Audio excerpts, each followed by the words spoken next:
Fala galera, beleza? Aqui é o Portugal trazendo mais um vídeo. E no vídeo de hoje gostaria de falar um pouco sobre CBF, mudanças no calendário da CBF, como que isso pode impactar o futebol brasileiro, como que isso pode impactar o seu clube, né, de coração e, enfim, as mudanças que o novo presidente da CBF propôs, né, que a CBF como um todo propôs, mas na figura dele, obviamente. E, enfim, como que isso pode influenciar o futebol brasileiro e se é mais positivo do que negativo ou é mais negativo do que positivo, enfim. Estamos aqui para analisar isso no vídeo de hoje de forma bem rápida. Então, se você gosta de temas como esse, de finanças, esportes, empreendedorismo, por favor, se inscreva aqui no canal, vai me ajudar demais. Deixe seu like, comentário, enfim, vai estar me ajudando bastante a trazer mais vídeos como esse, beleza? E, bom, vamos lá. Sobre mudança no calendário, para quem não sabe, para quem não estava acompanhando, né, a CBF propôs mudanças no calendário do futebol brasileiro como um todo, né, principalmente para o ano que vem. Lembrando que ano que vem é um ano de Copa do Mundo, então vai estar diretamente influenciado por conta disso e teria ali um período de paralisação, digamos assim, do futebol brasileiro, sobretudo ali na metade do ano, né, em junho e julho. Mas estamos aqui para falar única e exclusivamente de Brasileirão, de Copa do Brasil, de estaduais, que foram os mais impactados. Primeiramente falando sobre Brasileirão. O Brasileirão que antes começava nos meses de abril, maio, né, sobretudo aí nos últimos anos, e antigamente era até um pouco mais tarde, né, era geralmente mais para final de maio, né, e o Brasileirão sofreu mudanças, vai começar agora em janeiro. Final de janeiro já vai ter início o Brasileirão. E pra mim, assim, foi uma mudança excelente, porque nunca fez sentido a melhor competição, a competição mais importante do Brasil, ter início apenas no mês de maio, né? Apenas no quinto mês do ano. Isso desvalorizava completamente, né, o Brasileirão em si, mas não só desvalorizava, como dava um peso menor para ele, sobretudo nos meses de início, né? Porque muitos clubes chegavam ali meio desgastados do estadual, né? Chegavam ali meio totalmente, o elenco era totalmente diferente, alguns caras já tinham até sido vendidos. Antigamente ainda tinha aquele fator de que a Libertadores acabava em julho, né?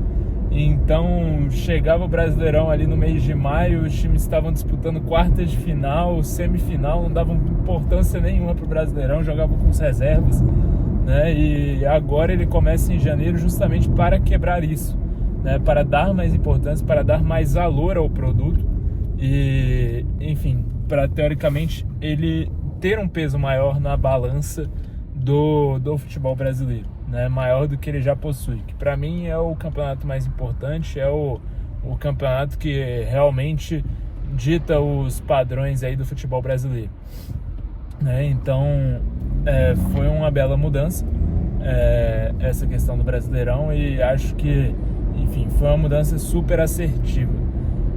Depois, ao longo desse vídeo, eu vou até falando sobre questões mais ligadas a finanças, a empreendedorismo, e porque eu acho que de fato foram importantes essas mudanças. Mas além do Brasileirão, nós temos que citar também a grande mudança que foi a redução dos estaduais. Os estaduais de fato eram até, enfim, nos anos 70, né, os anos 60, 70, o estadual era uma competição que valia muito mais do que o Brasileirão, né, isso é inegável. Mas ele sempre foi se mantendo, e foi se mantendo ao longo dos últimos anos, porque ele tinha um calendário muito extenso, ele acabava às vezes até em maio, né, abril, maio, eu lembro diversos jogos estaduais ali, época da Páscoa, né, que aí tinha finais, semifinais, enfim, tinham diversos jogos ali a serem disputados ainda. E não só isso, como ele ultimamente, né, vem não só pelo excesso de jogos, mas ele vinha perdendo a sua importância, né? É fato que, tudo bem, ele teve nos seus anos áureos ali, né, nos anos 60, 70, enfim, anos 80, mas fato é que estamos em 2025, né? E você colocar times para disputarem estaduais, e estaduais inclusive que não pagam nada de premiação, como é o caso do Carioca, né, que para quem não sabe, o Carioca não tem premiação, que eu acho um absurdo você colocar times multimilionários para disputar um campeonato. Multimilionários não, alguns até bilionários para disputar um campeonato que não dá um centavo de premiação. Ah, mas Portugal tem aquela cota de TV. Cara, mas não se paga. Você tá usando ali de 15 datas, você tá estourando jogadores, ainda obrigando os times a escalarem o elenco principal nos estaduais, para o time chegar, quebrar todos os jogadores ali, desgastarem para o brasileiro, né? Chega no brasileiro, às vezes até com um time ali embaixo, né? O time perseguido e tudo mais, para jogar um torneio que não dá um centavo de premiação, né? O fato é que, assim, alguns campeonatos como o Paulista, por exemplo, né? Que para mim é o único que se salva hoje em dia, porque o Paulista teve uma gestão profissional, sofreu várias mudanças, né, o Paulistão, e enfim, tá com a gestão muito boa, mas até mesmo o Paulista perdeu a sua importância, né? Não tem aquela importância de antes, assim, de você conquistar o Paulistão, que era algo assim, que enfim, salvava a temporada de alguns clubes. Até isso perdeu a relevância. Então a gente tem que lembrar novamente que estamos em 2025, o mundo mudou, o futuro que era o futuro no passado, né, é o nosso presente atual. Enfim, as coisas mudaram e principalmente o futebol mudou. Então o futebol tendo mudou completamente a realidade aí dos clubes e a importância de cada torneio, né? Antigamente não se dava nem importância para a Libertadores, hoje é o auge, né? E não só a Libertadores, como o Mundial de Clubes, que antes a galera via ali como um torneio mais, né, um torneio comemorativo e tudo mais. Hoje em dia o peso que o Mundial tem, né? A gente vê os brasileiros tentando ganhar e é algo que não dá, é algo que se tornou inviável. Então, assim, os campeonatos mudam e em meio disso a gente tem que sacrificar alguns em compensação a valorizar outros, né? Então é o caso dos estaduais. Os estaduais tinham que ser sacrificados mesmo. Eu ainda acho que 11 datas são muito. Eu reduziria isso ainda mais, mas assim como o próprio presidente colocou, o presidente da CBF, são mudança por etapa, uma mudança por etapas, né?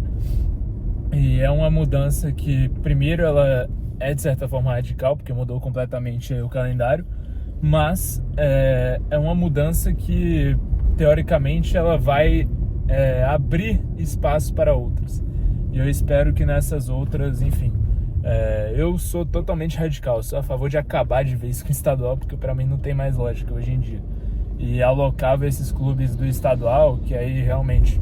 aí o pessoal entra, mas onde que entra aqueles clubes? Esses clubes também não sobrevivem mais de estadual, porque o estadual em si, ele chega lá, disputa, às vezes até cai no estadual, que acaba com o clube de vez, e não consegue mais vender atletas como tinha anteriormente, né? Esse boato aí de que atletas são vendidos por conta do estadual é um boato hoje em dia.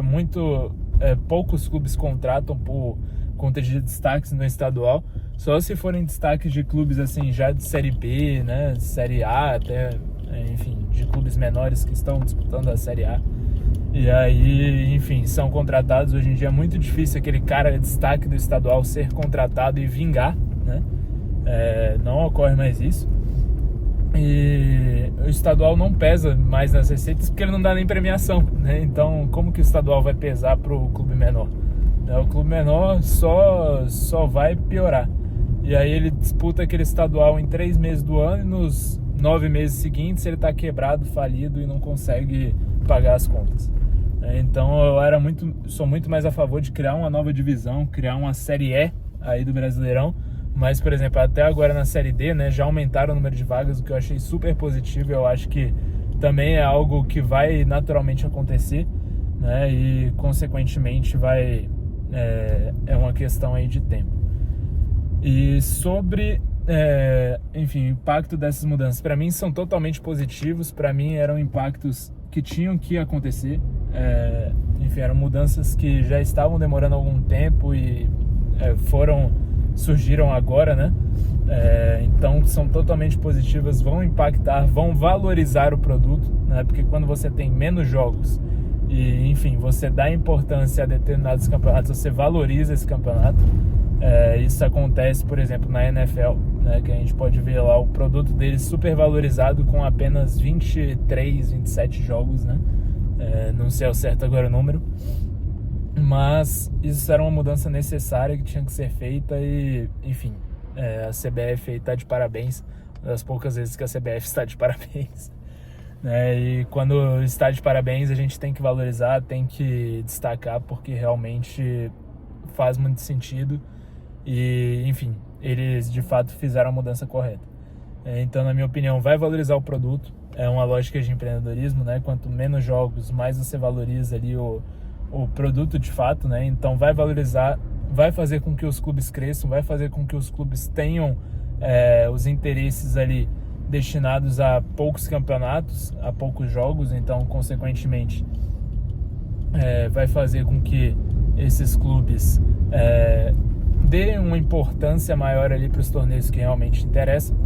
E assim o Brasileirão vai crescer, o futebol brasileiro vai crescer, os clubes brasileiros vão crescer cada vez mais e com certeza vão se desenvolver muito mais por conta dessas pequenas mudanças, mas que são grandes mudanças aí a longo prazo, principalmente com relação no que diz respeito às finanças, né, dos clubes e também para a saúde dos jogadores, né, porque jogo quarta e domingo não dá para você focar ali em todos os campeonatos e focar nos campeonatos que interessam, né? Então a minha opinião é essa. Se você discorda dessa opinião, tem uma opinião diferente, enfim, não concorda com o que eu estou falando, acho que eu estou falando besteira, comenta aqui embaixo qual que é a sua opinião, se você não concorda.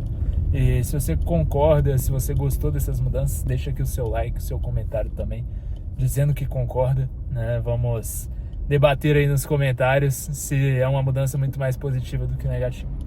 Beleza? Então é isso, eu vou ficando por aqui. Se você gostou do vídeo, deixa o seu like e inscreva-se no canal, que vai me ajudar demais. Beleza? Um abraço e até o próximo vídeo.